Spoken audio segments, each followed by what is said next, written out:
side, coupled with a brick, brew and a friend, bleed orange and blue to the bitter end. Come and join us, DNVR. We are DNVR.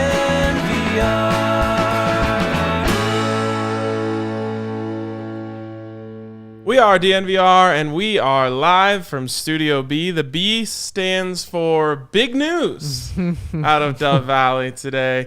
Welcome into the first of many training camp post-games, post-practice, Post-presser? Post-presser There today. are press conferences after every practice, so most days it's going to be post-presser and post-practice. Post-presser, post-practice. That's a lot of P's. Postpartum.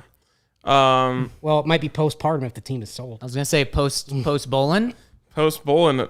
And that is... post Joe Ellis. We know that for sure. Yes, we'll get into all of that here in a second, but of course we got to give a shout out to our presenting sponsor, MSU Denver Online. msudenver.edu/online is where you can scope out all they have to offer. They have 750 total classes, 45 plus online and hybrid programs, something for everyone to check out over there at MSU Denver. So go over to the website, see what they have to offer, and again, appreciate them for being the presenting sponsor of these shows. My boys, aloha, fellas. So glad to see you guys, and man, just hit the ground running. Aloha means hello in this case, not goodbye. Aloha. Yes, it means what I found out in Hawaii is aloha literally means everything. Really, You give 6 feet of aloha, you aloha, hello, goodbye, everything. Interesting. And if you ask Mace, it's the name of the shirt as I was well. gonna say That's what I learned when I was out there. They don't call them Hawaiian shirts, and like when they started becoming more popular beyond just wearing for fun, We don't call it American football. right? But they would exactly call it football Aloha Friday. Aloha, like people, we have the Office Space thing, Hawaiian shirt day on Friday, but Aloha Friday became a thing, and that's Aloha attire. And of course, this being training camp, a tradition for me for several years has been Aloha attire. every single day. Yes, There we go. there'll be a different shirt every day. I love it. Wait, you're going Aloha shirt every single day of training camp? I've done it for years. That's impressive. Wow. How many do you have? 14. Okay, it gets you through a couple weeks. Yeah, don't really have to use the washer much. Yeah, I literally, I'll probably come back around and wear a couple twice over the course of camp, but I literally have 2 closets that are full of clothes. I've got the Aloha attire, the Pongo shirts, T-shirts, pants, and then another closet, which I'm going to be happy to wear this year now that we're getting back to normal. Coats and ties and nice stuff for Your closets sound the size of my apartment. That's not bad. I'd say the closet's probably about half the size of my place right now. Okay, first of all, did you stock up on any new Aloha and or Hawaiian shirts? I got one. Nice. I got one, and it matches a dress my fiance got too. Wow. So yeah, Annika and I can wear the exact same thing. I know what you're wear ready that for to the the wedding. engagement. No, Exactly. I was in the engagement photo session. There What it is about right everything? there. Engagement photos, wedding, Rehearsal dinner. Exactly. Awesome. Well, there was some big news that came out of Dove Valley today, and first of all, I just have to say it was awesome to just be around all the media again. A lot of people we haven't seen in upwards of 2 years. Yeah. Like sitting next to people, not like in like weirdly spaced chairs. All of it was really nice. Yeah, I mean, really, you have to go back to the last time we had a gathering like that. It would have been basically the Raider game back in late 2019, and then to a lesser degree, we were all together at the Combine, a lot of us, when Vic Fangio and John Elway were speaking back in February 2020, and who knew? Who knew? Who knew? And also, I mean, you said John Elway. This was the first time in a decade we haven't talked to him today. Yeah, it's pretty crazy. And he usually let a few things slip. And Joe Ellis, I don't think he let it slip. He was planning on letting us know this, which was that the current ownership situation is going to be in place for this season, which is something that we probably could have guessed. But he was very, very clear in stating that this will be the last season of this current ownership formula. And he even was slightly specific by saying by next spring or summer, there will be a transition to a new owner, whether that be Brittany Bolin or someone else. And right when the season's done, he wants everyone to know the time frame of just when the Broncos will be moving to a different owner. And then, like you said, Ryan, this thing we could know about a time frame of the team being up for sale or being passed down to Brittany at in around January, and this team could have a brand new owner before the spring owner meetings. It could, but I would say also if it's Brittany Bolin, then certainly they could kind of arrange things by March. If the team goes on the market, probably a timeline that becomes realistic is going through the offseason and a sale process, and then a new owner coming in, probably assuming control either after the late spring meetings, the May meetings for the owners, or sometime in June. And we kind of go back to Carolina a few years ago, the last sale, and that team, the announcement was made on the sale in December. It officially hit the market in January, and then David Tepper closed on it, I believe, mid-June is when it happened. And so, either the team is handed to Brittany Bolin, which there are some hurdles to overcome there, and we'll get into them in a moment, or the team with a sale process that probably ends about 11 months from now. I'll tell you what, mates, just the way Joe Ellis was talking today, that's a guy that wants to make sure this thing happens as soon as possible. And so I know that there were outside factors making that sale of the Panthers go fast. Right. The inside factors of Joe Ellis wanting to sell this team and get it off his plate so he can retire, maybe something that could actually surprise people and make this go even faster than Carolina, because, guys, Joe Ellis is done with this. Oh, yeah. He is done with his job as CEO and president. He's done with his job as the trust. And he also knows, in the best interest of the Broncos, there needs to be a different ownership situation, but he's done with it. I know there were some questions in the past about, what benefit does Joe have in selling the team? He's got a sweet gig now. Joe doesn't care about that anymore. I don't know if he ever cared about it in the past, but he certainly doesn't now. He wants the team in new hands. Not only is he done, I think the league is done.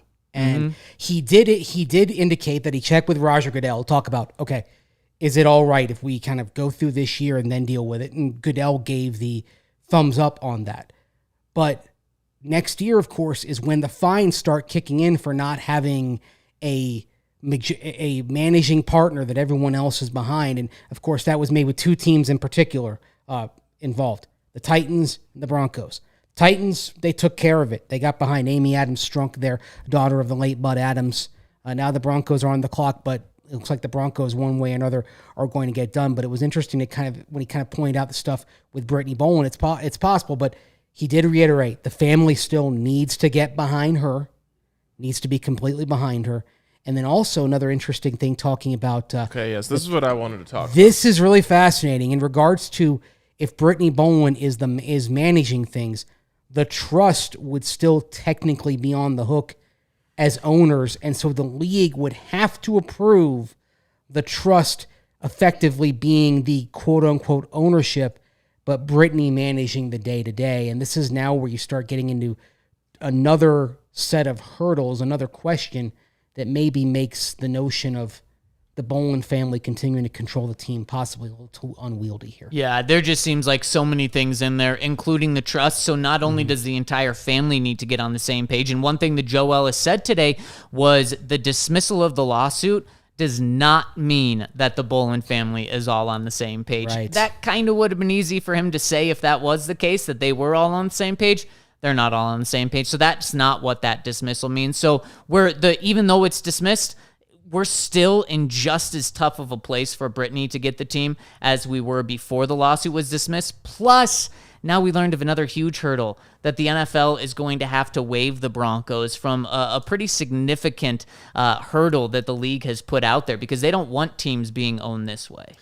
I think this was the unofficial goodbye to the Brittany Bolin dreams for anyone who kind of wanted the team to stay in the family. And there is part of me that wanted the team to stay in the family. Now, there's a lot of things working against that, and it started with monetary challenges, which are still there, which are still very, very existent. Although he did make clear they're fine for this year in terms of having enough money to get to run things day to day. They don't have any financial restrictions, even though it will be another year before income normalizes post-pandemic. I just mostly mean like not having a solidified multi-billionaire running your NFL team is a handicap at this point in time. And that was the one thing that really was hanging me up on just being like full-on Team Brittany.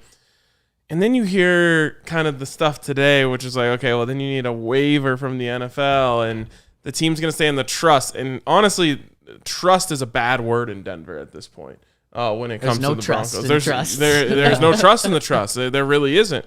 And so that's going to knock a lot of people off of that, part of things too. And I think it's pretty easy to dissect at this point, especially when you go back to the lawsuit being dropped.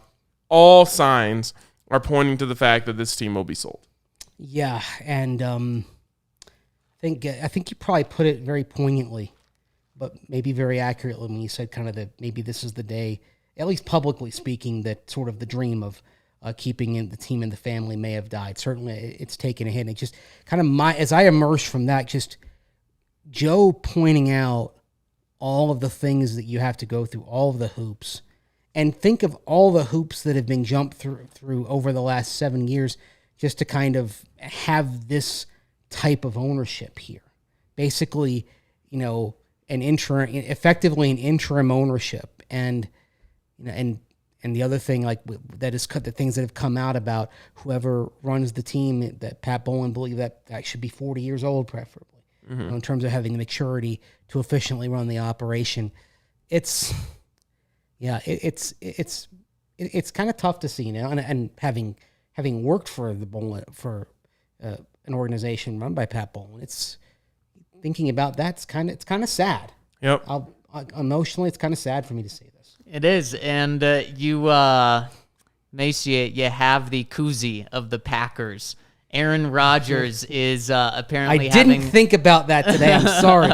It's Star Wars. Tough. It's Yoda and C-3PO and R2-D2, but yeah, it's Aaron Rodgers and Devontae Adams are apparently having the last dance out there in Green Bay. This is the last dance for the Broncos, probably owned in the Bowlen family this year. And then it just brings up so many questions of, okay, is this the last dance for Vic Fangio? Is this the first and last dance for George Paton? Because like you said, a billionaire owner can come in, and what's $30 million mean to him if that's what's remaining on George Paton's contract if the owner doesn't like George or wants someone else? I think George is going to do a good enough job, but they got to win. It means absolutely, they've got to win. It means nothing. So this could be the first and last dance for George.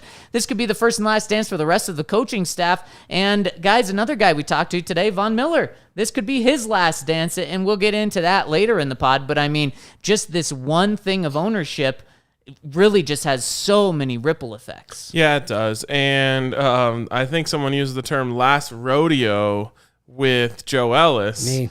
And Joe Ellis then said, well, at another point, Joe Ellis doubled down on everything he said and said, trust me, I will not be the controlling owner of this team by this time next year. And it was like, my God. All right, I trust you, Joe. Yeah, we trust you. So he's done his bit for King and Country. Yeah. He knows it. He's felt very strongly, and I know this from talking to him over the years. He's felt very strongly about trying to uphold the legacy of Pat Bowlen, trying his damnedest to set things up and get things as Pat would have wanted.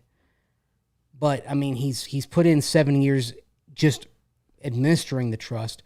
And then you have the years that he's put in working for the Broncos in 2 stints, both back in the 80s and again the 90s on through the early 2000s and today. I mean, he's done his part. I think he's ready to kind of kick back and enjoy the fruits of his labor. Well, there's no doubt about that. And on top of it, you can hear from him. And he just admitted today how tough these past few years have been with just on the field, let alone off the field stuff. I mean, he went through the records, 5-11, 6-10, 7-9. That's wearing on him.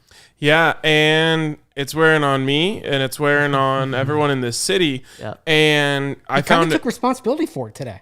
He did, and he shouldn't. But he said something that is exactly how I feel, and I think that I'm not alone, which was like, I'm sick of coming up here and tossing you guys out blind optimism. I'm sick of trying to tell you why it's all going to be great. It just needs to happen. Yep. And that's like 100% how I feel. Yeah. Because I've gone into each one of these last 5 seasons optimistic. And I think I told this story once before, but I was on Nate Kreckman's show, and he was like, RK, you're the optimist. Like, tell people why they should be taking the over on the Broncos wins. And I was just like, sorry, Nate, I can't. Like, I'm not ready to do it. And I'm so deeply in show me mode with this team. Like, I've got to see. I mean, I don't know if I can be confident in this team before week 2. Like, if they win, honestly, maybe after week 1. If they go ahead and they go into New York and they win that game, maybe I'll start to build some confidence around them. But I think I speak for a lot of people when I just say, like, after all this, all the quarterback stuff, the Aaron Rodgers dream is dead, the Deshaun Watson thing isn't going anywhere fast, and so you're looking at the team and you said, these are the quarterbacks. I'm not going to talk myself into this team until they show me something. Well, and because we've done it the past 5 years, exactly. Right? Because we've looked at the defense and said, "Oh, this was a defense that just won the Super Bowl last year. Oh, they're only 2 years removed from a Super Bowl. They just hired a defensive head coach in Vic Fangio. Well, look at the young talent on offense. Look at the veteran quarterback they're bringing. I mean, we've seen it and we've heard it, and then injuries happen and quarterback play doesn't happen, and so." The big question is, which we're going to be following every single day, every single minute, is the quarterback position. Because Von's right. I mean, you don't need a great quarterback to go out and guide this offense to be a good offense because they have so much talent. And Von said, jokingly, I think, that he could be the quarterback of this team with all the weapons that they have on offense. And then we know on paper how stacked the defense is. But one thing we also thought last year was Von was ready to go. He looked like a guy we had never seen 5 days before the season.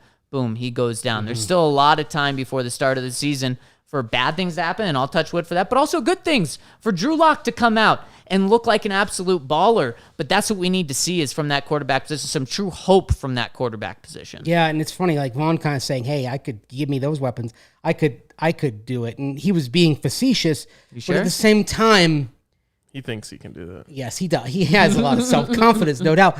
But didn't he kind of make an overall point, which is to say, with this talent, with this skill position talent this team possesses, isn't it all about just the quarterback getting the ball from A to B, finding the open man? Yeah, without saying it, that's what he said. Like, without saying it, he kind of said, and he was deferential and respectful both quarterbacks. But listening to that, I thought, all right, Drew's got to become more accurate, and if he doesn't take the step in terms of accuracy and consistency, Teddy's the guy who probably can have a better shot at getting it from A to B and just finding the open man. We're going to talk a lot about the quarterbacks in the second segment. Before we do that, I want to talk about a place that can get you from A to B if A is sober and B is a little less sober, and that is Breckenridge Brewery, our friends down there, the official beer of DNVR, Breckenridge Brewery.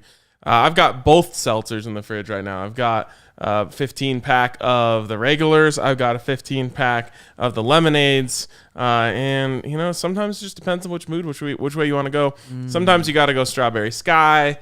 Sometimes you got to go Vanilla Porter. There's so many different great beers from our friends over at Breckenridge Brewery. So make sure you check them out. And, man, this has got to be our would this be our 4th training camp with Breck Brew? Because I remember we were doing training camp when the Breck Brew sponsorship dropped, and we were like so stoked. Yeah, I think that was even pre-Mace, and this would be 3rd training camp with Mace, right? Yeah, or 2nd training camp with me.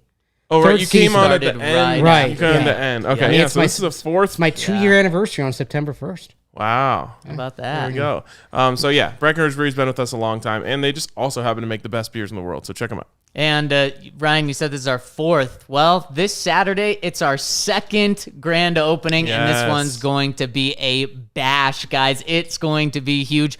1 p.m. at the bar. And if you guys are here, you're going to catch a live pod as well when we break down Broncos training camp practice. And guys, this thing is going to go one all night long. So make sure to come by the bar anytime in the afternoon or evening. We're all going to be there. We're going to have our DNVR team athletes here. We're going to have everyone here. It's going to be a blast. We're going to have Breckenridge brews flowing like crazy. You're going to be saying blues after that night. And guys, of course, when you're here, make sure to mention that you're a member because you'll get 10 extra raffle tickets when you do. We're going to be giving so many giveaways, including a pretty sweet snowboard as well. And that just scratches the surface of everything you get. So make sure to become a member as well, and it'll pay off this Saturday. Hell yeah. Yeah, become a member, and gonna be a lot of great stuff. We're gonna hopefully pop in for a little bit. Nice. Yeah, I'm gonna pop in for a lot of bit. Yeah, I know. I mean, I've got some family stuff going on that night, but all of us are going to be here for a little bit at least a little bit on Saturday. It's going to be wild. It's going to be a blast.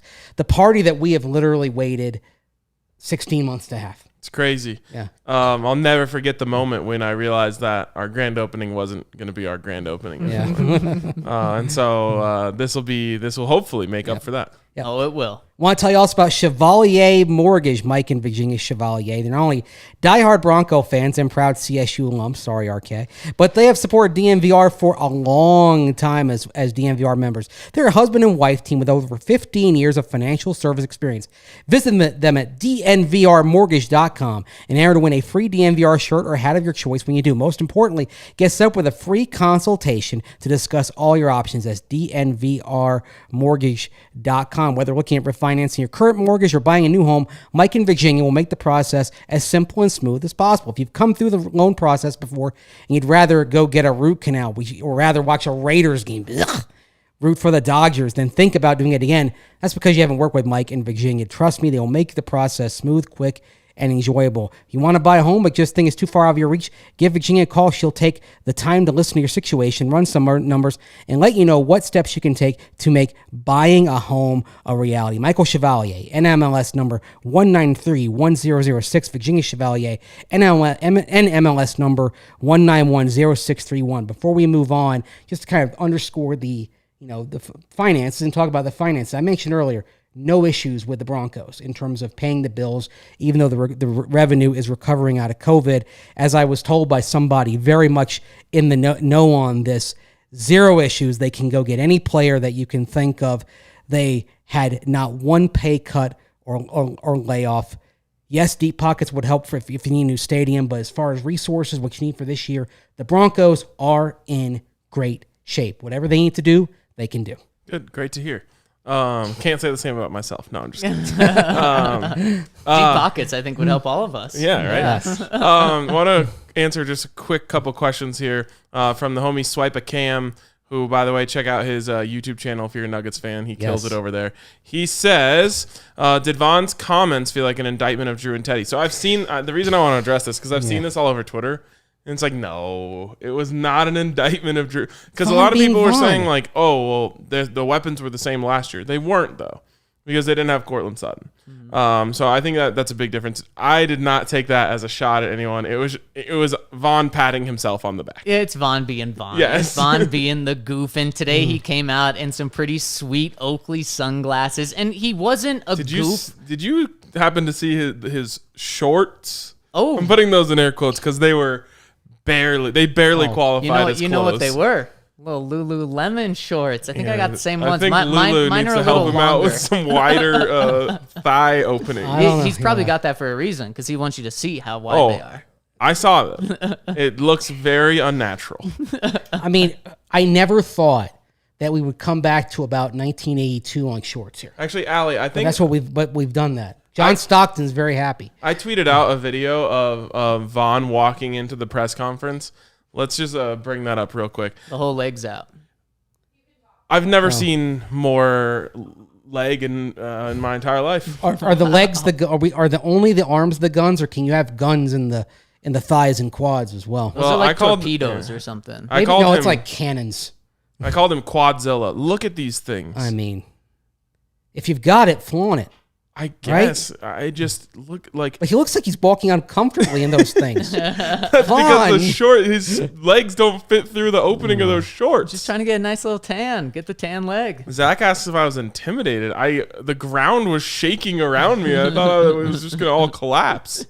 But he wasn't goofy Vaughn today in that sort of typical way. And there's kind of a reason for it, guys. He has taken a completely different approach to this year.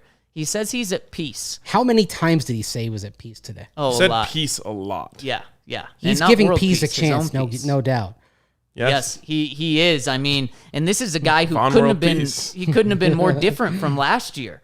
I mean, last year he said he was doing 2 workouts a day every single day, just focused on football, and now he played golf this morning, guys. He played golf this morning. He played golf yesterday. He played golf the day before. Yeah. Never been more jealous of Von Miller. I've seen him in private jets. I've seen him win Super Bowl MVP. But the fact that he's just playing golf every single day, that's my peak jealousy. He's in dad mode. Oh, yeah. He's becoming a dad, and he's taking up the dad sporting vocation here. And that's not going to stop because he said if the Broncos keep winning, he's going to keep playing golf. And I loved that, by the way. ya? It was so honest. yeah. He's like, if we're losing, it's gonna look bad if I just came off Yeah. the course when I show up to practice. If we're winning, no one cares what I do, and that's 100% true. Yep. I mean, it's Aaron Rodgers. If the Packers come out and start slow, then what Aaron Rodgers did this offseason is completely selfish. It's a terrible look for him. It's all on him. If the Packers come out good, the Packers fans are going to forget about all this drama, at least during this season. Yeah. And so winning cures all. Winning absolutely cures all, and if Vaughn wants to go play 9 holes every morning when the Broncos are undefeated, he can do whatever he wants. I got to say, him at peace is just so interesting because it's so different from last year and different from the Von Miller that we know. And wouldn't you say it's different from everyone else on the team? Yes, yes, absolutely. And he said, I'm at peace and, I just want to play football. So it's not like he's taking his mind off of football, but I just thought it was really interesting when he compared being at peace this year to not doing things he did last year, like 2 workouts a day. And Vic couldn't have praised Vaughn more last year, especially after not praising him much the year before. He couldn't have praised Vaughn more about his work last year. I'm just curious to see what this at-peace Von Miller looks like on the field because when asked about his goals, he said, as a team, we're going to make the playoffs. We're going to do well. But me personally, I hope I do well, but I don't want to set goals. I want to be at peace. I want to ride every wave. Normally says 30 sacks at this time of year. And so I'm just thinking man, this could work out great, guys, and the peaceful Von Miller could be a terror on the field. But if we're looking back in January and Von Miller had a sub-10 sack season, I think we're going to look at these peace comments and say, guys, he told us in July have the drive or that, whatever it was. Yeah. So I hope it's for the best, but I don't want to ignore that. Maybe this is just kind of the acknowledgement of what he's becoming at age 32, because he now has reached the point, and I wrote about this, and we've talked about this, it is damn hard to have a huge season in terms of sacks once you get to 32, 33, 34 years old. I mean, he used to joke about talking about 30 sacks in a season, but with the exception of Robert Mathis back, I believe, in 2013 or 2014, we haven't seen a guy who's 32 or older get more than 12 sacks in a season. Yeah. It's almost like you have to recalibrate your expectations as you get older, but he also says he wants to play 5 or 7 years. And that's why I kind of asked about the evolution. He kind of wasn't quite sure on that going forward. But if he's going to play 5 or 7 more years, if he wants his son to have memories of seeing his daddy Vaughn on the field, then he's somebody who probably has to recalibrate what kind of player he is and even kind of the expectations for himself. Because as we see, you can still kind of kick around and be a productive guy, but it becomes kind of your limit. You're having a limit on the number of snaps you play, kind of a pretty strict pitch count. Maybe you become a rotational guy who plays only pass rush sub packages. We saw that with Julius Peppers late in his career in Carolina, for example. It's a change in kind of what you've expected of yourself and what you've done in order to adapt and stick around and kind of be at a different type of level. So it's basically transitioning to not being the alpha. And is that something he's got in him? If he's at peace, then I think he does have the ability to transition to down the line being a guy who only plays pass rush, who maybe is the Robin to some young Bucks Batman. Weird part about that though is Vaughn is just as good at stopping the run as he is at rushing the passer. Right, but that's usually they say it's easier to find run defenders than pass rushers. Fair. That's the thing. Really quick, talking about his son having memories of his dad playing on the field. Do you have a general idea of how old you were, like your first memory? True memory. Well, I mean, how old were we? 6 when the Broncos won their first Super Bowl? 5. 5? Yeah. I remember a little bit of that. Yep, I remember that. I know they say you can remember things at 3, but I don't know if I'm remembering anything. No one ever believes me when I say this, but I have memories from when I was 1. Wow. I don't believe you. Okay. One memory. What's One the memory. I feel like I told this on a podcast recently. So there was 2 floors in my house, and the top floor had like bars, and I was on the top floor, and I think like most of my family was down below where the living room was, and I accidentally dropped my toy through the bars, and then I stuck my head out over the thing, and everyone in my family lost their minds. I bet they did. Screaming, and someone ran up the stairs and grabbed me. I mean, I'm not there. I'm at a 4-year-old memory when I was accidentally fooling around with the television and I knocked it off the shelf and broke it. See, it's always traumatic. Something stuff. bad happened. Right. Yeah, Yeah. people freaked out. But as far as a sports memory, I mean, For me, my first sports memory is that. Oh no, I think I went to a preseason game in 1996. So that's my first one. yeah, I mean, I think my first sports memory, I believe, is when I was 6. Okay. Like 5 or 6. It's kindergarten, but I'm not. It's watching Michael Jordan in college, but I'm not sure if it was when I was 5 or when I was 6. So what you're saying, Ryan, is that Yeah. Vaughn's son will remember him playing in 2022. So he I'm just doesn't saying, have to play well, 5 or I'm 7 just saying, more so years. he has to make it somewhere around 2025 to be sure. Have a shot. Right. Okay, we haven't talked quarterback battle yet, which is kind of interesting. But that's Probably the other. the first time or the only time in camp where we won't talk about it segment 1. Yes, it'll be the first things out of our mouth just about every other day. Maybe I want to end the segment with this, but I can't. It's just on my mind. I'm curious where you guys stand, because we've all been in the same place for the most part of this. I'm just curious if anything in the last few days at all, including today, have changed your guys' mind on who you think is going to end up being the starter. Yes, George Paton said something today that did make me change my mind. Vic Fangio is going to be the one making the call. So it doesn't change my mind. It reaffirms where I was. It makes it that Teddy Bridgewater still has that slight edge, because we've talked about it, guys. The best thing for the organization is if it's a close battle, give it to Drew. If it's close, Vic Fangio doesn't want to mess around. Let's say Teddy's 55% better than Drew, and it's 55-45. He's not going to mess around with that 10%. He's giving it to Teddy. So to me, because Vic's making the call, it still gives Teddy that slight edge. Well, it was interesting Vic sort of dismissed the notion of a relief picture, kind of like Miami had with Fitzpatrick coming in. Who did he bring up? He talked about George Blanda. Blanda. Back in 1970. Yeah. That was my first memory. Yeah. Oh, yes. Woody Page remembered. Of course he did. Pepperish Farm remembers. I don't remember. None of us remember.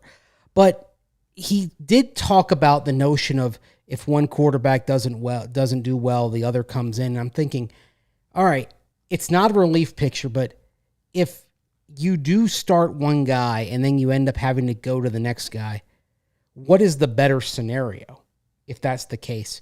Is it better if Teddy comes in and bails out Drew midway through the season, or vice versa? It's better if Drew comes in and bails out Teddy.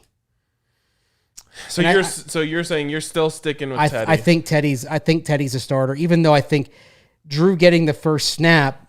Vic kind of jokingly talked about he's got the seniority. He's been around, and I do think, kind of addressing what Vaughn said, you have all these targets. The job of the quarterback is primarily to just set them up to succeed. And unless Drew has taken some steps here in the last month and a half, I don't know if he's going to be able to bridge the gap between him and Bridgewater. But I also think that in a way, the best chance Drew may have is actually, if he loses the competition, sitting and watching for a few weeks on the bench and coming in and maybe having kind of one more shot. Because if Drew starts the season and gets benched, guys, that's it for him. if Teddy starts the season and then Drew comes in, it's one more shot for Drew. Potentially. So I'm the opposite of you guys. I still think Drew Lock is going to win this competition. And I don't think it's going to be some like tie goes to the young guy type of thing. I think he's going to actually outplay Teddy Bridgewater in practice and win the competition. And I don't know, like, I wish I could give you like some hard quotes or anything that I could tell you as to why I felt like today that was the vibe, but I can't. It just was a vibe thing to me. I felt like just from the way they were talking about it that they at least think Drew is going to win it. And I think that they're hoping – I think that their best case scenario is Drew goes out there and takes it, and George Paton said you'd like to see someone separate themselves right around Minnesota.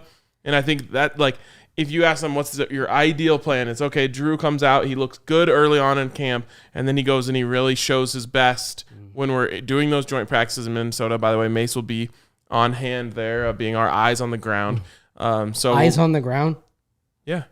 I mean, it's boots on the ground. I'm sorry. I'm like, well, I mean, you're our eyes on the ground. You want my eyes looking at the practice, though, right? I mean, I want your eyes on the ground. I know.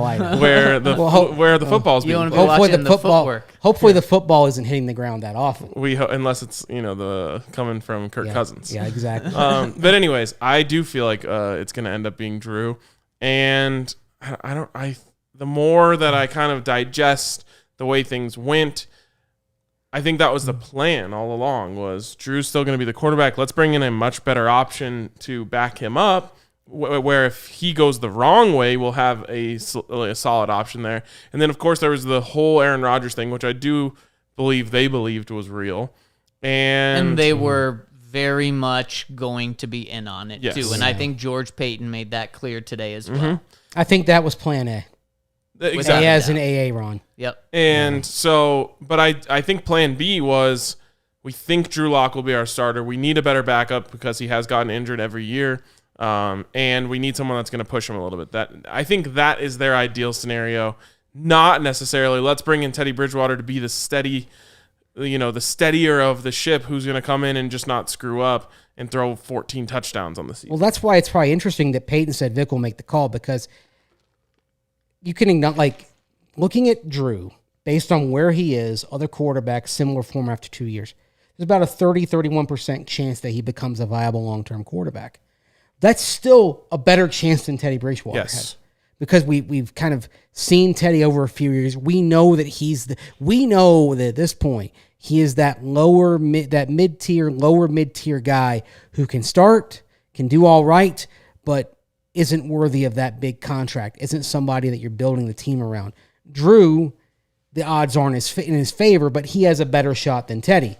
So you're basically saying one has a 31% shot, one has about a 10 or 11% shot of being long-term option. And so it still behooves you to play out that 31% because the chances are better for one than the other, solving it for the long term. I also get the feeling that George Paton likes Vic Fangio. Like, legitimately likes him. And that he might, I don't know if, he would go as far as to say, hey, you're not on the hot seat. But at least make Vic feel like, hey, don't make decisions as if every loss could be your job.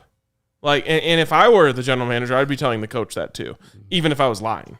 Because you don't want people making decisions just to try to keep their job another week. You want them to make decisions that are the best for the football team. I kind of view it the opposite way, Ryan. I think, and especially with Vic being the sole person to make the quarterback decision, I think George is saying, Vic, I've given you and I'm giving you everything you need this year to succeed and show me that you can be the guy. No, I don't think succeeding means 11-6 and a second round in the playoffs. How long until we don't have to pause to do the math? Terrible. Because now I'm like 11-5. Is that the old one? Terrible. I think it's as simple as a winning season.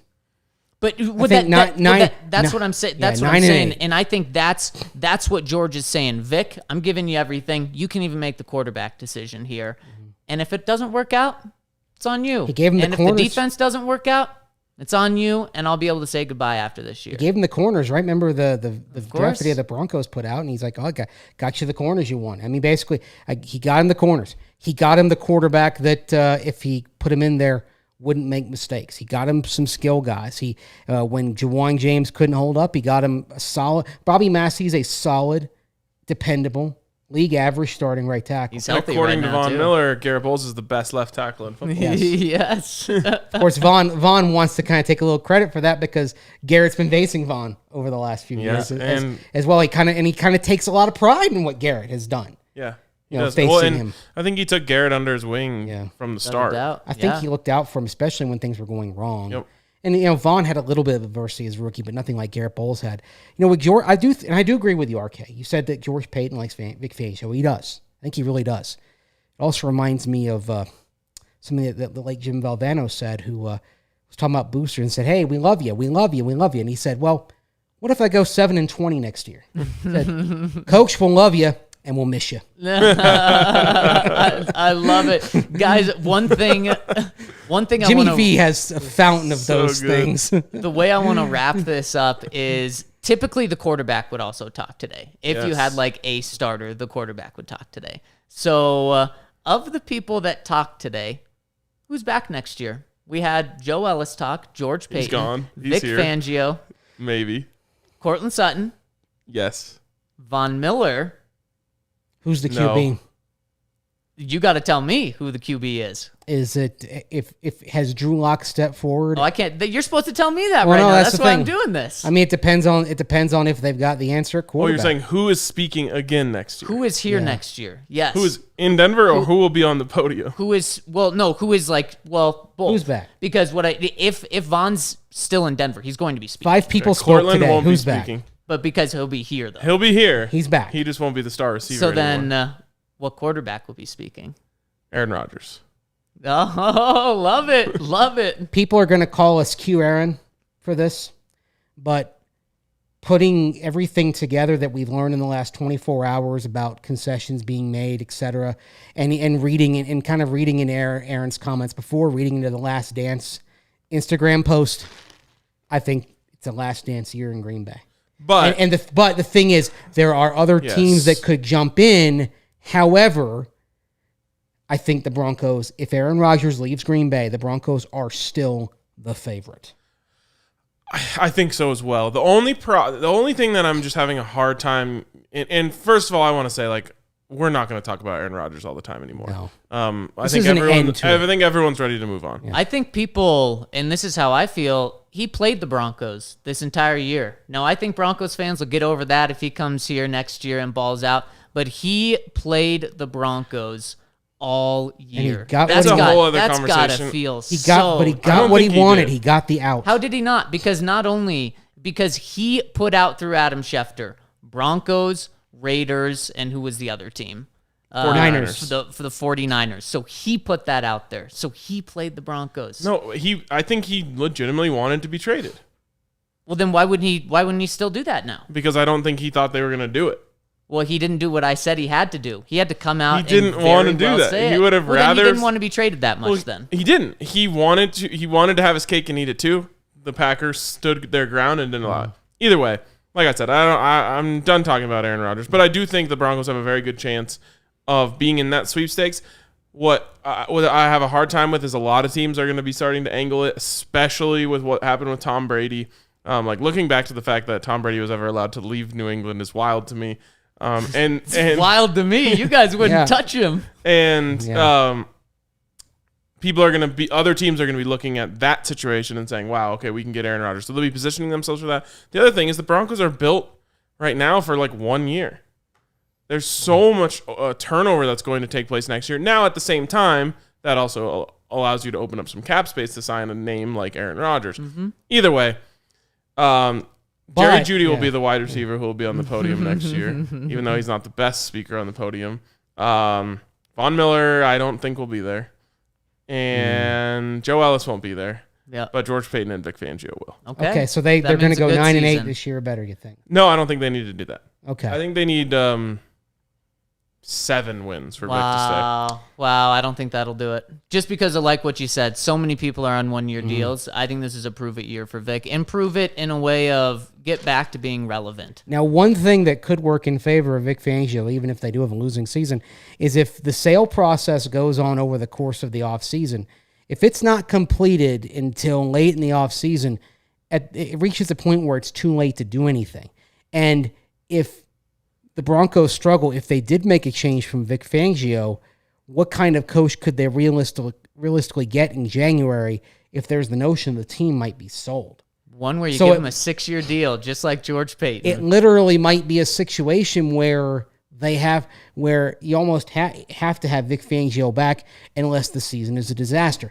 And I don't think this is going to be a disaster. The problem is, if you have these one-year contracts and you end up kind of going forward in a new direction next year, unfortunately, if you go 8, 9, 7, and 10, you're still not in position to draft one of those top quarterbacks next year unless you make an audacious move up. Because I do think if the quarterback position struggles, but Vic Fangio comes back, but this team for 1 year kind of gets broken up and they kind of hit the reset button a little bit, they would need to find themselves a young quarterback to build around. And it would be the Spencer Rattler, Sam Howell, Desmond Ridder, Keaton Slovis conversation. Maybe Deshaun Watson's in play then, but I don't think anyone right now is giving up 5 first or high draft picks for him. The Texans, you made the decision to trade him about, 5 months too late? Yeah, real quick, what do you think is going to happen there? Because I'm starting to get the feeling that it's going to be nothing.